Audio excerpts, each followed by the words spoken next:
ICE arrested 12 people this week. Half were from Somalia.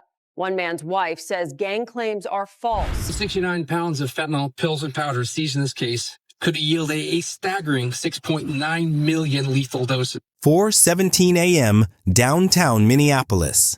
The city is quiet.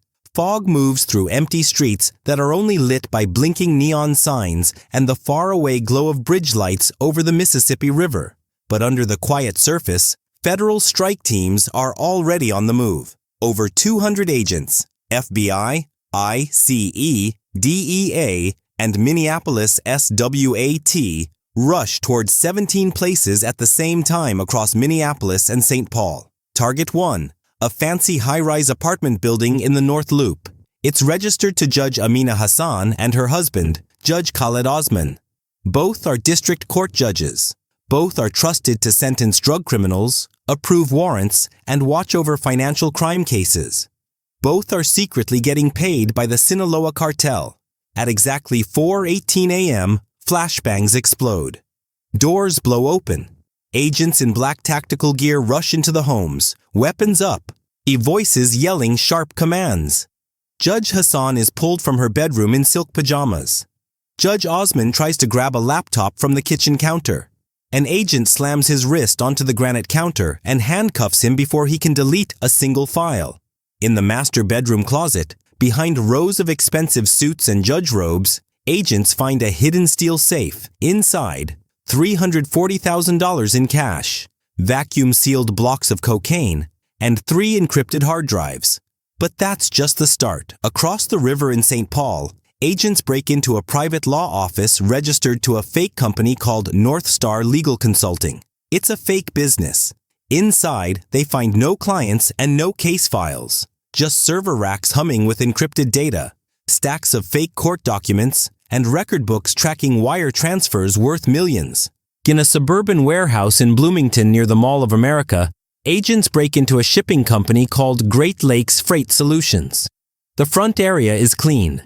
Pallets, forklifts, shipping papers. But in the back, behind a fake wall, they find it. A cocaine super lab.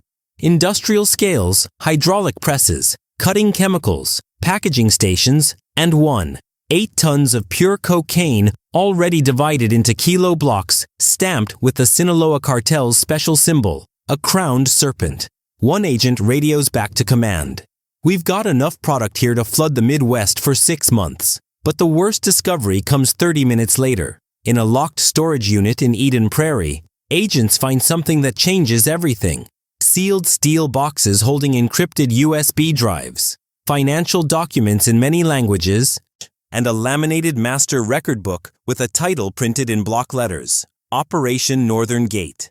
And beneath it, a single name flagged in red, Rashid Al-Malik, 9:30 a.m., FBI Regional Cyber Forensics Lab, Minneapolis. Analysts are breaking the encryption on the seized drives. It takes 4 hours. When the files finally open, what they see is not just a network. It's a blueprint, a fully working shadow court system. The screen fills with a flowchart showing dozens of fake companies, offshore accounts, fake nonprofit organizations, and real estate properties spread across Minnesota, Wisconsin, Illinois, and Michigan. At the center of the web, Rashid Al-Malik. Not a judge himself, but something worse. A court power broker with connections to the Somali community, the legal world, and the Sinaloa cartel's North American money laundering division. His job, to identify, recruit, and control judges who could be bought. And he didn't just buy them, he married them into the system. Judge Hassan and Judge Osman weren't random targets for corruption. They were chosen, trained, and positioned by Al-Malik years before they ever put on the robe. Their wedding was paid for by a fake company. Their home was bought through a cartel-backed real estate trust.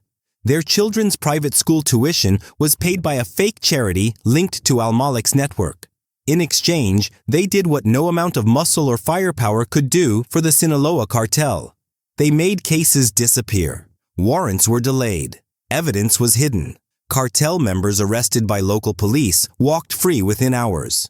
Their charges mysteriously dropped or reduced to probation. Seized drug money was returned under legal tricks that Judge Hassan herself wrote.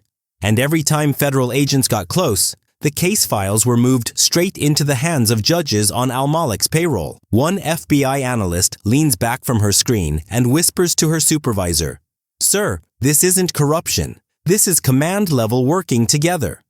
They turned the Minnesota justice system into a cartel protection service. Her supervisor doesn't disagree. He just stares at the screen and says one thing: find everyone on that list. 5:44 a.m. the next morning, Unified Federal Command Center, Minneapolis. A huge digital map fills the wall. Across Minnesota, Wisconsin, and Illinois, over 60 red markers pulse in real time. Each one represents a location tied to Operation Northern Gate, cartel hideouts, money laundering businesses, corrupt judges, dirty lawyers, cartel shipping hubs disguised as trucking companies, restaurants, import-export businesses, and even medical clinics. The operation commander, a senior DEA field director, steps up to the mic. "All units, this is command. We are approved for full takedown. You have permission to execute warrants on all flagged locations at the same time. This is not a drug bust. This is a network takedown. Move now." Within minutes, over 1,000 federal agents move across 3 states. Black Hawk helicopters lift off from local airports. Armored SWAT units roll through early morning streets.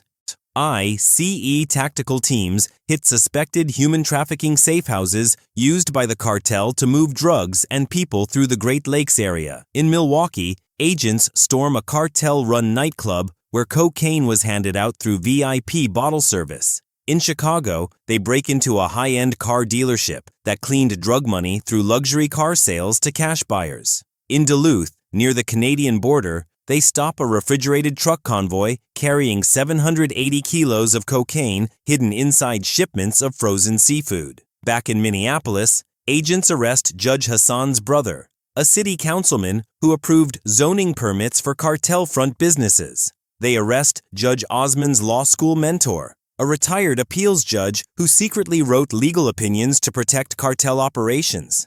They arrest 4 deputy court clerks who changed case files on Al-Malik's orders. And in a quiet suburb outside St. Paul, they arrest Rashid Al-Malik himself. He's in his home office wearing a fancy suit, sitting calmly at his desk as if he'd been expecting them. On his desk, a glass of tea, a Quran, and a laptop still open to an encrypted offshore banking website. He says nothing. He doesn't resist. He just watches as agents handcuff him and lead him out past his children's toys in the hallway. One agent who was there later said it was the calmest arrest he'd ever made. He looked at me like this was all part of the plan, like he'd already won something we didn't understand yet. 11:20 a.m. FBI Evidence Processing Facility. Agents are going through the seized server data, and what they find is worse than anyone imagined. Al-Malik didn't just corrupt a few judges. He built a parallel legal system. Over the past 9 years, his network influenced or completely controlled 14 sitting judges across Minnesota and Wisconsin, 6 prosecutors in major cities, 11 defense attorneys who sent cartel members into Al-Malik-friendly courtrooms, and dozens of court workers, clerks, and bailiffs who acted as eyes and ears inside the system. The financial records show over $1.5 billion in laundered cartel money moved through Minnesota alone. Fake real estate deals, fake loans, fake nonprofit donations, fake invoices for construction projects that never happened, fake companies buying farmland, strip malls, gas stations, and apartment buildings, all with cocaine money, all cleaned through the court and financial networks that Al-Malik controlled. But the most scary part, the timeline. Al-Malik's encrypted notes show that this wasn't a short-term plan. It was a long-term project. He was preparing to hand the network off to his sons. He was training a second generation of workers. He was building a court dynasty that would serve the Sinaloa cartel for decades. One FBI supervisor reads through the files and says it out loud. He wasn't just protecting the cartel. He was becoming the cartel. 72 hours later, press conference, FBI Minneapolis field office. The cameras are rolling. the FBI special agent in charge steps up to the podium. This morning, federal agencies have successfully taken down what we believe to be the most complicated court infiltration network ever discovered in the United States. We have arrested 19 individuals, including 2 sitting judges, multiple court officials, and the suspected mastermind of the operation, Rashid Al-Malik. We have seized 3.25 tons of cocaine, over $89 million in cash and assets, and taken apart a $1.5 billion money laundering operation tied to the Sinaloa cartel. But let me be clear, this case is not over. It's just beginning. What Rashid Al-Malik understood, and what makes this story so dangerous, is that power doesn't always need violence. Sometimes it just needs silence and a system willing to look the other way. For years, while fentanyl, cocaine, and heroin poured into Minneapolis, while overdose deaths climbed, while neighborhoods were destroyed by addiction and violence, the very people sworn to stop it were helping it happen. Not because they were weak, because they were bought. And the man who bought them didn't need guns or threats. He just needed access to the courtroom, to the gavel, to the signatures that make crime legal. That's what Operation Northern Gate was. A hostile takeover of justice itself. And if federal agents hadn't cracked those encrypted drives, it would still be running today. So if you're still watching this, tap like so more people see how deep cartel infiltration can go. Comment expose if you think every judge, every official, every name on that list should be dragged into the E.